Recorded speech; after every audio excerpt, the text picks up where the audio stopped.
What is up, everybody? On this week's Unbiased Hard Take, got a loaded lineup for you guys this week, and it's going to get fired up. I came ready, you know that. So we had a good lineup for you guys. It's gonna get fired up. So we have NFL Week 9 incoming. It's crazy to say that we are halfway through the season at this point, guys. I mean, we're gonna talk about Thursday Night Football last night, as of this recording last night, where the Ravens just slaughtered the Dolphins. We're gonna get into that. Then, as far as Week 9 goes, we're going to talk about and predict Green Bay versus Carolina, Kansas City versus Buffalo, and Indianapolis versus Pittsburgh. Then we're also going to talk about, speaking of Pittsburgh, Aaron Rodgers was defeated by his former backup quarterback, Jordan Love.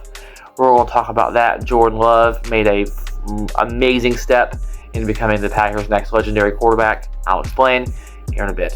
And NBA's back, so we're going to talk a little bit about that as well. So, stay tuned for more.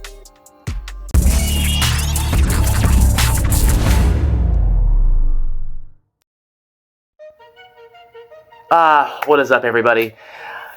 I'm just going to dive right on into it because we have a great lineup, and I'm excited for this podcast because I have some controversial opinions and a lot of things to say because y'all need to hear the truth.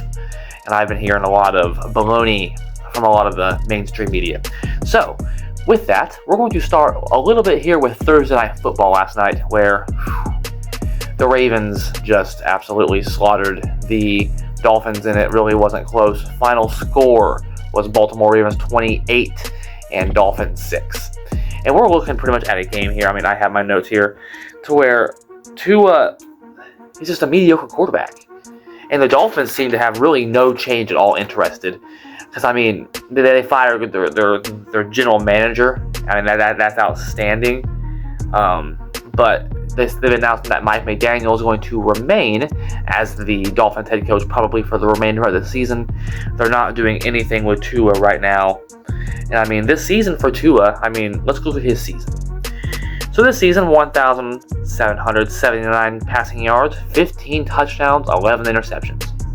QBR, 87.6. It's mid. Everything here about this is mid. And the Dolphins didn't even score a touchdown in Thursday Night Football, and they're 2-7 now. They didn't score a single point in the second half. They had a field goal in the first quarter and a field goal in the second quarter. And the ironic part of this entire game is the Dolphins had actually, when it comes to total yards, only had 6 yards less than the Ravens. And Lamar played fabulous. I mean, 4 touchdowns. No interceptions, 18 for 23, 204 passing yards, 4 touchdowns. Derrick Henry with an outstanding rushing day, 119. He averaged 6.3 yards a carry, guys. Zay Flowers looked good.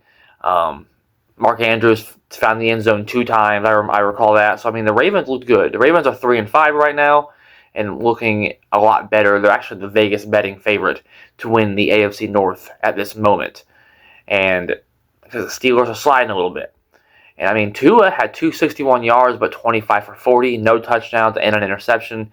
And ultimately, what it came down to on this, because actually the Dolphins had more passing yards than the Ravens did also. So, I mean, ultimately, actually, the penalties were tied at 5. So, this game ultimately came down to turnovers. The Ravens didn't turn the ball over one time. In the NFL, when you lose 2 fumbles and you throw an interception, you're going to lose. Doesn't matter who you play in the NFL. The Browns or the Chiefs or the Eagles. Doesn't matter. You're going to lose in the NFL when you turn the ball over 3 times and they don't turn the ball over at all.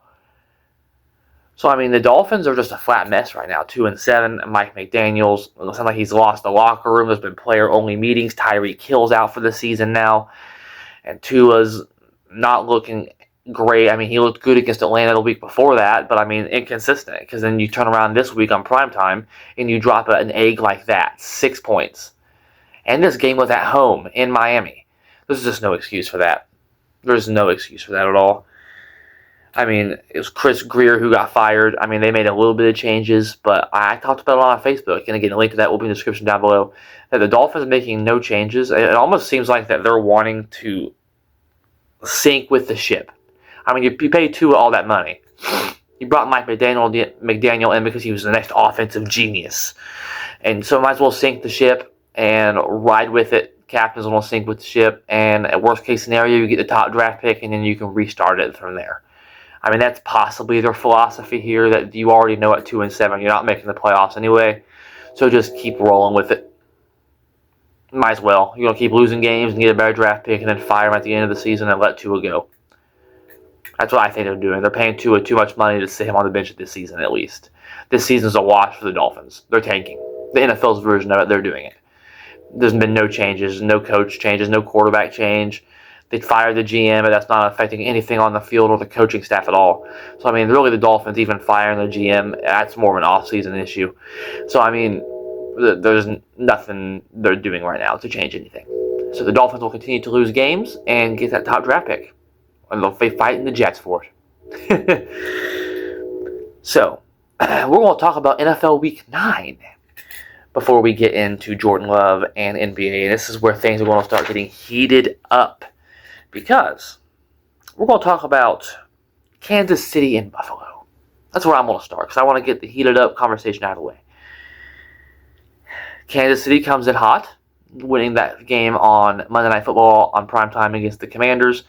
I watched that game. They dominated them, especially in that second half. In the first half, you could just tell that even the Chiefs were the better team. But Terry McLaurin made that amazing touchdown at the end of the first half there, and he ended up getting hurt later in the game. But ultimately, in the second half, you could just tell from the beginning. The Commanders were screwing up kickoffs and fumbling kickoffs and letting them go out of bounds, getting pinned back onto the 1-yard line. I mean, turnovers.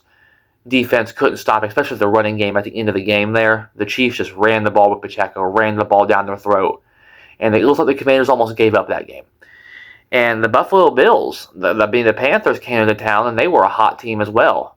And then they just obliterated the Panthers, ran all over them as well. Like James Cook broke O.J. Simpson's records. That type of performance. So, I mean, ultimately in this game, though, here we go again. Josh Allen against Patrick Mahomes. Ooh, game of the week. Baloney. I mean, the Bills will win this game. I'm predicting the Bills win this game. Josh Allen is 4-1 versus Kansas City in the regular season all time. But here's the thing. 0-4 in the playoffs. The league MVP, best quarterback in the league, Josh Allen. He's not. We'll beat Mahomes in the regular season. We know this. We have the stats right here. Look it up. He's 4-1 in the regular season and 0-4 in the playoffs. And if they play Mahomes again this year, and he will in the playoffs, they'll be 0-5. Because Josh Allen is a choke artist against Patrick Mahomes. Josh Allen is not even the third best quarterback in the NFL. Because Jalen Hurts. You have Mahomes, then you have Jalen Hurts as the second best quarterback in the NFL. I've been saying it, and I have stats here to prove it again. That I would take Jalen Hurts over Josh Allen right now. Because unlike Josh Allen's 0-4 choke job to Daddy Mahomes, playoff failures that he always seems to come up, you can't do that good in the regular season and that poorly in the playoffs against the same team and tell me that it's a coincidence. Once or twice, okay, but 4 times, 0-4. 0-4, but you're 4-1 in the regular season? Yeah, Josh Allen's a regular season quarterback. He's not a playoff quarterback. And Jalen Hurts is both. Because Jalen Hurts not only has been to 2 Super Bowls, which Josh Allen can't even sniff one because Daddy Mahomes keeps making Allen crap the bed every playoff time he plays him. Imagine that, huh? So then Jalen Hurts has won a Super Bowl, something Josh Allen doesn't even know about. You tell Josh Allen about Super Bowl, he ain't gonna know what I'm talking about. Because he ain't ever even been there. Hurts been there twice, won one of them, Super Bowl freaking MVP. Beat Mahomes. And this season, on top of it, they're going to the bye week 6-2, and he has 15 pass touchdowns and 1 interception. 1 interception. Josh Allen has more interceptions. No Super Bowl rings. No Super Bowl appearances. Never beat Mahomes in the playoffs. Hurts has. And then when you ultimately look at it as well, he has 5 rush touchdowns also. So he has 20 total touchdowns, and he hasn't lost a fumble this season. So 20 total touchdowns, 1 total turnover. I count lost fumbles too. I'll give you all the stats. I'm not biased. QBR 114.4. But Philadelphia can't pass the ball. They have diva receivers. They have Saquon Barkley at running back. Of course you're going to run the ball. The tush push can't be stopped. It's the best play in football. Jalen Hurts, that play's a Hall of Fame play by itself. I'm a Packers fan, and the tush push is awesome. You don't like it, stop it. Why doesn't every other team do it then? if it's so unstoppable, because they can't run it like Philadelphia can. They have the tush push. They have the stats. They have the Super Bowl rings. Jalen Hurts is better than Josh Allen and Lamar Jackson. Lamar Jackson is having a hard time winning his division and staying healthy. That's all I'm saying. It goes Patrick Mahomes, Jalen Hurts, Lamar Jackson, Josh Allen. There it is. So I'm taking Buffalo to win this game. They'll win in the regular season. Josh Allen will have great stats. They'll lose in the playoffs. People will make excuses for him. That's what will happen. Imagine that. But moving on to a more positive game, we have the Green Bay Packers versus the Carolina Panthers. And the last time the Packers were at the 1 o'clock window, things did not go well because it was against the Browns. And Green Bay is wearing their classic uniforms. It's kind of like the leather helmet, like a design in the helmet. It's super cool. Go check it out if you have not already done so. It's a classic uniform. I wish they would have done this the last week against Pittsburgh on a primetime stage against A-Rod. That would have been more fitting than a weird 1 o'clock window at home against Carolina. I get it's a home game, but I feel like they could have done a little better on the game selection on this classic uniform because it's going to be a good one. But either way, it's still an NFL game. So I'm going to take Green Bay to actually win this game big. Matt LaFleur was very unhappy today on Halloween, saying he's trying to win a football game. He looked very serious. So that's sort of a funny thing. But, I mean, the last time Green Bay was in the 1 o'clock window, they overlooked an opponent, and it was Cleveland. I don't expect Green Bay to make that mistake again. They're looking good coming off of that win against Pittsburgh, proving a lot of people wrong. Jordan Love proving a lot of people wrong, so cementing himself there truly. And we'll get into that here in a bit. But I think Green Bay wins this game pretty easily. I don't think they're going to overlook Carolina the same way they overlook Cleveland. They've learned that lesson. They're rolling because they need to get this win because we have Philadelphia coming off a bye next week. So we need to get this win now and continue to keep rolling. 1 week at a time. Don't worry about Philadelphia. Worry about Carolina. And I think that's where the Packers are.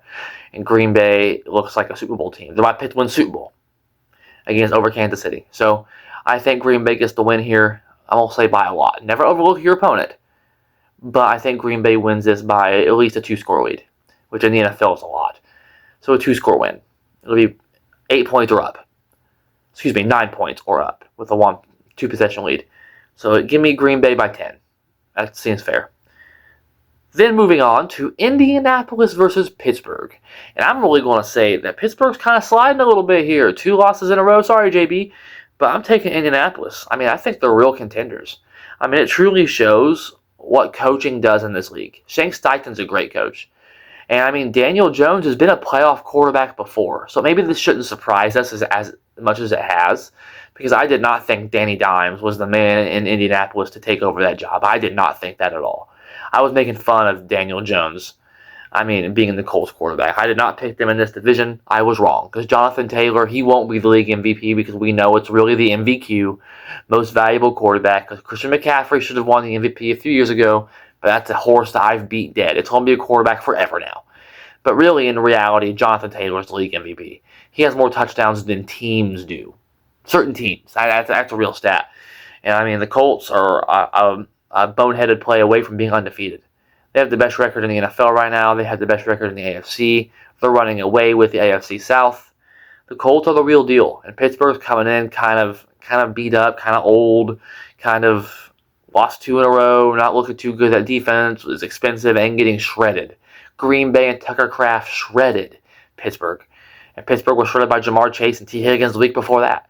So, I mean, Pittsburgh's been getting torched, and they're going to get torched by Jonathan Taylor this week. I think Indianapolis wins this game. Daniel Jones is easily the comeback player of the year in my eyes. I mean, really, he could even be an MVP candidate. I think Indianapolis wins this game. I think it'll be close, but Indianapolis wins. Give me Indianapolis by 6. But speaking of Pittsburgh, we're going to jump into the world of Aaron Rodgers and Jordan Love because that was a classic matchup. I grew up watching Aaron Rodgers play I actually became a Packers fan in 2006. So my fandom started with Brett Favre. Rodgers was the backup, and then transitioned to Rodgers, and now Love. So I've watched Packers football every year since 2006. And to see the Aaron Rodgers play against the Packers was sort of heartbreaking for me. Aaron did a lot. He's the greatest one. He's one of the top 5 greatest quarterbacks of all time. He's on the Mount Rushmore, in my opinion. Greatest pure thrower of the football in the NFL. And easily the Packers' greatest quarterback in their history. Won a Super Bowl. Was the Super Bowl I won against Pittsburgh. And me and JB watched it as kids together at my house. And that was just a lot of great memories from A-Rod as a Packer. So to see him not finish his career in a Packers uniform will be disappointing. But, I mean, ultimately, this was a great game and it's an exciting game to get hyped up for. And there's Jordan Love. It was almost like a story ending. And you look, Jordan Love, he is him. Like I said it before, he is the Packers' next great quarterback. I was telling my son the other day, here's something, ready? Packers fans are fortunate. My grandpa was a Packers fan. And when I say that, because I have a saying, here's how great the Packers have been at quarterback all time. Since the 60s, truly. My grandpa had Bart Starr. My dad had Brett Favre. I had Aaron Rodgers. My son has Jordan Love. That's 4 generations of great quarterback play for the Packers. When certain teams like the Jets and the Bears and the Browns can't get one, even 2 or 3 good seasons, quarterback is a hard position. It's because Green Bay's patient. They develop it. They are only worried about football. That's it. And development. They don't care about the media. The hate when they drafted Rodgers was immense back in 2005. And the hate was immense in 2020 when they drafted Jordan Love. Packers didn't care what the headline said. They wanted to play. Rodgers now. Let Jordan Love wait. Let Jordan Love develop. Then give him the reins at that point. And that's truly the key. It's because the Packers gave Jordan Love the keys to the car when he was ready. Same with Rodgers. Brett Favre didn't start his first year in the NFL either. He was in Atlanta. Keep that to be noted either. And truly, you look historically, it is important. The student needs to become the teacher. And Jordan Love did that. You cannot do that without beating the person who was your mentor. And beating the guy that was in front of you all those years. Because you look all the time, they've all done it. And I have 100 million stats here to prove it. Steve Young beat Joe Montana. 1-0 all time when Montana was in Kansas City. Rodgers versus Favre. Rodgers won 2 of those 4 matchups. He was 2-2 against Brett Favre. He did it twice. He overcame Brett Favre. Same with Andrew Luck. He actually beat Peyton Manning in a playoff game in 2015 for Indianapolis. You can even look there. So, I mean, it was essential for Jordan Love to win this game, for him to submit himself as the guy moving forward, truly, because you have to beat that guy. He got all that money. This guy was in front of you. There was question marks if they should have let Aaron Rodgers leave. And now your first time playing him, and you defeated him, and you outplayed him. Because that's the key, too, because football is a team sport. But how did you ultimately play against him? And he played outstanding. I mean, and all the quarterbacks do. Because in this game, yeah, and Brett Favre did too. So when you look at Brett Favre and Aaron and the Brett Favre Aaron Rodgers comparison, Rodgers outplayed Favre 100%. Because Rodgers had 11 touchdowns and 3 interceptions in those all-time matchups. Favre 8-4, and Rodgers had more yards. And you look at Steve Young as well. How did he play against Joe Montana that first time? Outstanding. Because you look, he had more yards and a better completion percentage. And it's only one head-to-head matchup. Andrew Luck beat Peyton Manning in a playoff game. A playoff game, not a regular season game. A playoff game. So how did Jordan Love do against Aaron Rodgers? Rodgers was 24 for 36, 219, 2 touchdowns, 0 interceptions. That's a good game. But Jordan Love, 29 for 37, 360 yards, 3 touchdowns, no interceptions. So, similar to Steve Young, similar to Andrew Luck, Aaron Rodgers himself. When it came to beating the guy in front of him, to prove himself, and take that next step as that franchise quarterback, Jordan Love stepped up on primetime football. Sunday night, the student became the mentor. Jordan Love silenced all his haters and beat the guy that was in front of him, that legend, that the shadow of Aaron Rodgers will forever follow Jordan Love, and Jordan Love took that next step of walking out of that and cementing his own legacy as the Packers' next great quarterback. So next truly for Jordan Love is a deep playoff run. We've made the playoffs 2 times now with him. We've had 2 winning seasons. We've won a playoff game.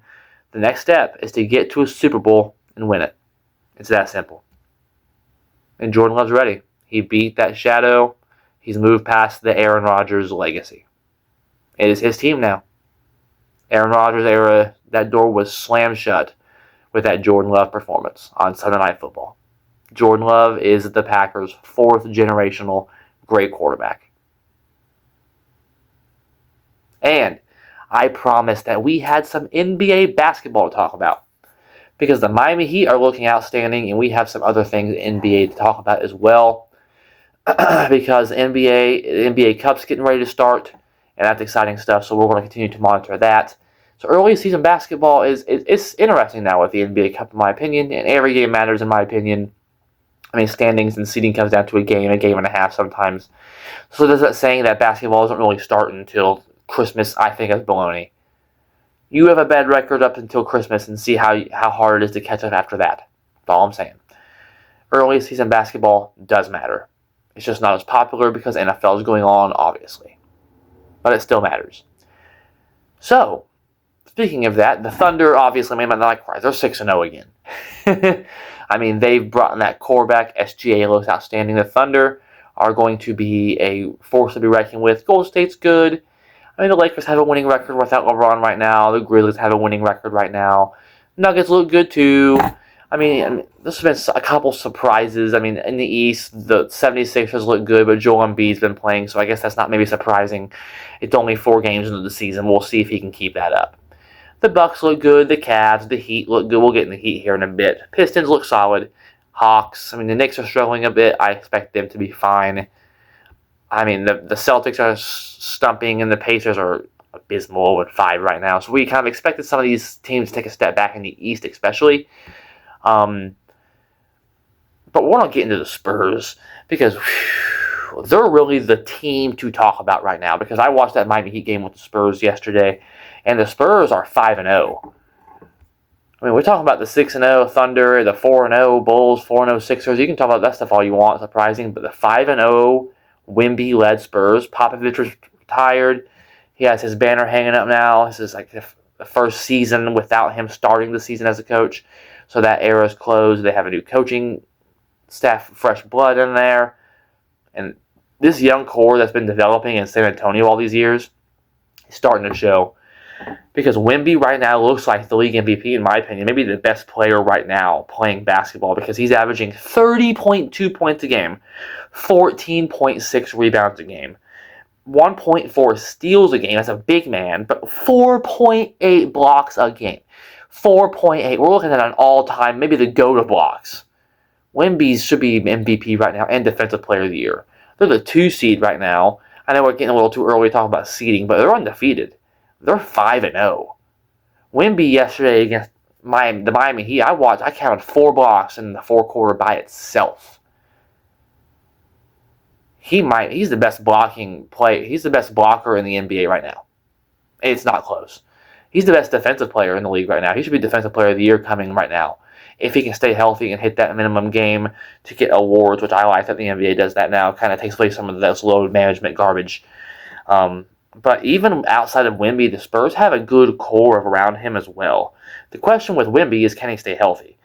Because 46 games were played last year. Year before that, he did win Rookie of the Year, played quite a bit of games, played almost the whole season. So I think maybe last year was just a bad injury. He was having a good season last year until he got injured as well. But this season, if he can stay healthy, the Spurs are going to make the playoffs for maybe the first time in his career and take that next step, in my opinion. But at least they'll definitely be a playoff team. I mean, the West is very tough. We'll see how it shapes out this season. It's exciting stuff. But with Wemby, people say, oh, they don't have anyone else. They really do, though. Because you look at Castle, he was Rookie of the Year last year. He's an underrated player. I mean, he was a Rising Stars MVP, was in the Rising Stars game. I mean, was Rookie of the Year. I mean, in this season, he's averaging 18.8 points a game, 6 rebounds, 5.4 assists. So he's playing good basketball to be a good sidekick beside Wemby. And don't forget Vassell as well. He's one of the most underrated players in the NBA. This season, he's averaging 16.8 points per game. He's been on the Spurs for years now, a lot of those rebuilding Spurs teams that lost a lot of games under Popovich before Wemby got there. So people his name got lost in a bad basketball team and bad product, truly. But he is a good third option for this Spurs team as well. He's definitely not a 1 or a 2 option, but he can be a good third player on a championship caliber team. And then you got good role players with championship experience like Harrison Barnes. You add players like that to this lineup. I think they actually have Bismack Biyombo on their team right now. Let me make sure that's a correct statement. So the Spurs have talent and leadership down the board. Dylan Harper has been playing good for them as well. That Keldon Johnson made some plays yesterday as well. So they have a good team and a good core. The Spurs are a dangerous team. Wemby is looking like that dude. And I owe Wemby an apology because when that draft class came out, I wasn't sold on him. The Frenchman, I wasn't sold on the international play. I really wasn't. And I owe an apology to Wemby on that because I was super high on Brandon Miller. And Brandon Miller's been a very good player if he can stay healthy. That's been his issue for the Hornets. He has the same issue as LaMelo Ball, truly. He's a really talented guy, but he can't stay healthy. And Wemby right now looks like the league MVP. And that's not a joke. I think the Spurs could be very well true contenders of the season. But then we're going to talk a little bit about the Miami Heat as well because they look good right now. And ever since that Terry Rozier arrest, they've been 3-1. They've only lost one game, and they had actually a little small winning streak they put together there. So the Heat currently are 3-2 right now, and you look at the Miami Heat right now. JB's not as sold on the Heat as I am, but I think the Heat could very well be contenders this season. The Eastern Conference is weak. Let's look out west. Let's look out east. The Celtics are stumbling because of injuries. They have a losing record right now. The Pacers are 0-5. Because their core has been blown up. They have Pascal, but Halliburton's on the bench right now. They lost Miles Turner in free agency to Milwaukee. Of course, the Raptors and Wizards look horrible. Magic are 2-4. Celtics are taking a step back. We all know about the Hornets. The Hawks are the king of being mid. We all know that. The Knicks had a rough start to their season because they have a new, less talented coach than Tom Thibodeau. Imagine that. Called that one right. Pistons, are they ready? The Bucks, but they've lost in the first round the last few years. 76ers, okay, yeah, but what about Joel Embiid's long-term health? Are the Bulls for real? I don't think so. So then you look at the Heat. The Eastern Conference truly has a lot of question marks. Can the Cavaliers get it done in the playoffs? They haven't in the past. There's a question mark there. The Heat have been to the finals. None of those other teams really have with these cores. Truly. Are true contenders with these cores. And Tyler Hero hasn't even played this season. And I'm looking at the Miami Heat right now. They were breaking franchise records for halves scored. And the Heat right now are 5th in offense in the NFL, in the NBA right now, at 125.4 points a game. They're a top 5 NBA offense right now. And Tyler Hero hasn't even played. And Norman Powell's missed a game or two to start the season as well. Imagine when we get Tyler Hero back here in mid-November, coming up. Just saying, Heat are 3-2, are a 4 seed right now in the East, without Tyler Hero, without Norman Powell. Heat are a scary team. Heat are a very scary team. Because not only are they top 5 in offense, they're 8th in defense right now too. Because in Erik Spoelstra, who's also the best coach in the NBA, you have that on top of it as well, is going to have a top defense. So they're 8th in defense. When you have a top 5 offense and a top 10 defense in the NBA in the weaker conference, the Heat have finals experience in this decade. 2 times in this decade. And we're only in 2025. So 2 of the last 5 NBA finals is the Heat have been in. The Heat took the Lakers to 6 games. That wasn't a bad series. That's all I'm saying. Is the Heat have a chance in this Eastern Conference to be contenders. If they were out west, it'd be a different story. But they're not. The Heat are looking good right now. I'm very excited to see what the NBA season has to bring. The NBA Cup is coming up, so we'll continue to follow that. we got to get some live streams in here. I've been slacking on that, and I apologize to the people. I'm holding myself accountable on that. But that's all I got for this week's Unbiased Hard Take. Again, we thank you guys for support. Like, subscribe, hit the bell, like us on Facebook, subscribe on YouTube. We really appreciate you guys. We'll push out a lot of content on Sundays on Facebook. Again, link to that is in the description down below, and on our YouTube, where we break down Purdue football games. Unfortunately, we won't do weekly podcasts as always, and then of course Packers games as well. So keep tuned for more. We appreciate the support from you guys. As always, boiler up. Let's go Heat, and go Pack, go baby. We're going to get some live streams in here, I promise.